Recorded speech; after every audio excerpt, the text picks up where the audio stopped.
Total force.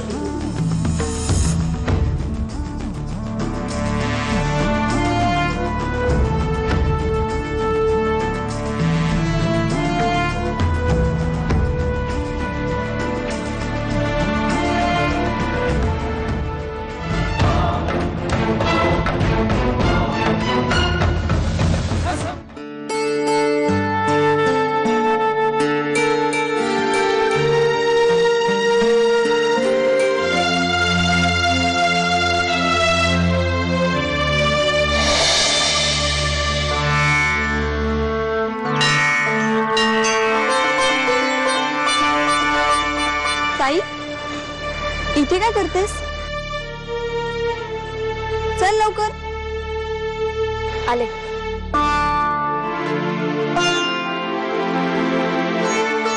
चल.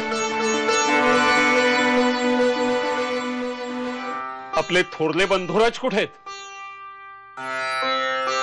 घरातच आहेत की थोरवी गाजवायला चौखूर उधळले?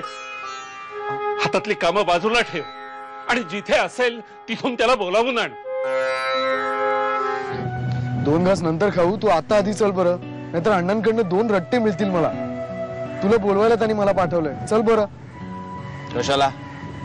परवाच्या भांडणानं पोट भरलेलं दिसत नाहीये. अरे चिडलेत ते. वेगळं असेल तर सांग. लग्न. लग्न कोणाचं? तुझं.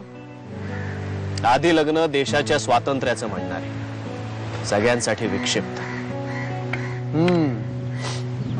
असं म्हणणाऱ्यांच्याच नशिबात एखादी पार्वती असते.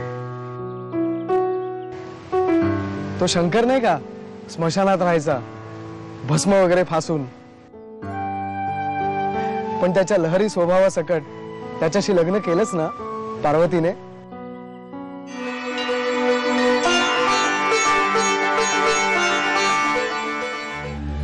हे पहा, काम महत्वाचं आहे हे शिरलं का त्यांच्या कानात? हो, म्हणजे मग नाही, तीर्थरूपांचं ऐकणं म्हणजे स्वतःच्या मेंदूची फितुरी वाटते त्यांना. अण्णा मी परत जातो आणि आता दादाला बरोबर घेऊनच येतो. नको, तुम्ही जाऊन जाऊन पाऊलवाट तयार होईल, पण पंत यायचे नाही. तुम्ही तुमची कामं बघा, निघा. एखादा माणूस काही कारण नसताना आपल्याला आवडत नाही, त्याचा तिरस्कार वाटतो. आणि एखाद्या व्यक्तीवर पहिल्या भेटीतच विश्वास बसतो. असं का? पुनर्जन्मावर किती विश्वास आहे तुझा? ऋणानुबंध गतजन्मीचे. हे ऋणानुबंधच आपल्याला या गोष्टीची कधी कधी जाणीव करून देतात. आपण एखाद्या व्यक्तीला भेटलोय, त्या व्यक्तीशी आपला नुसताच परिचय नाही, ओळख नाही, तर वर्षानुवर्षाचं नातं जोडलं गेलं.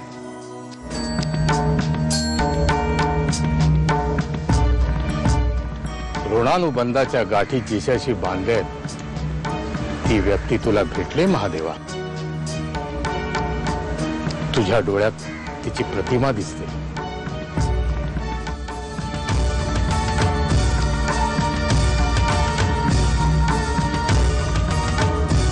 आम्हाला नाही करायचंय लग्न.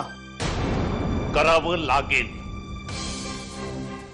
आणि म्हणूनच आज कुठेही बाहेर जायचं नाही. उद्या सकाळपासून वाड्याचे दरवाजे तुम्हाला बाहेर जायला बंद असतील.